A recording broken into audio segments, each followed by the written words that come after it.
In this video, you'll learn how to search flights without specific dates using Google Flights. This is really useful if your travel schedule is flexible and you just want to find the cheapest or most convenient time to fly rather than being locked into exact days.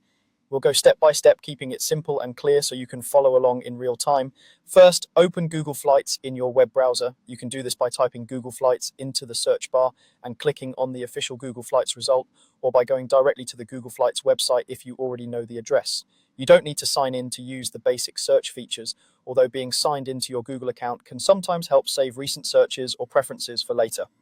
Once the page loads, you'll see a simple interface with options for round trip, one-way, or multi-city at the top. Make sure you've selected the trip type you want to search for, usually round trip for most travelers. Now enter your departure and destination locations. In the From field, type your home airport, city, or region, and select it from the suggestions that appear. In the To field, type where you want to go. You can also type a broader region, like a country or general area, if you're open to different airports nearby. Now, instead of choosing exact travel dates like you normally would, we're going to keep those flexible. Click on the departure date box, but don't worry about picking a specific day yet. Google Flights will open a calendar view, and this is where the flexible searching really starts to become powerful.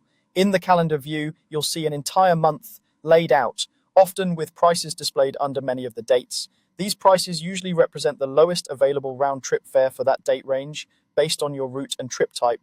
Instead of locking in one date, slowly move your mouse or tap through the days and watch how the prices change. If you want to check different months, use the arrows at the top of the calendar to move forward or backward.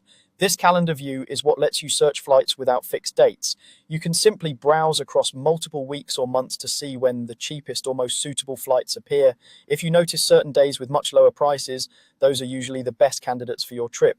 Take your time here, hover over different options, and pay attention not only to price, but also to factors like whether the dates fall on weekdays or weekends, depending on your preference. Once you find a departure and return date range that works for you, click those dates in the calendar. Google Flights will update the search results to show specific flight options for that period. If you're not completely sure yet, you can always go back to the calendar view and keep exploring other dates until you feel confident you've found a good combination. By using Google Flights in this flexible way, you avoid the pressure of picking dates first and instead let the calendar show you the best times to travel. This approach is especially helpful if you're planning a vacation with a flexible start or end date, or if you're trying to maximize savings by flying on less busy days.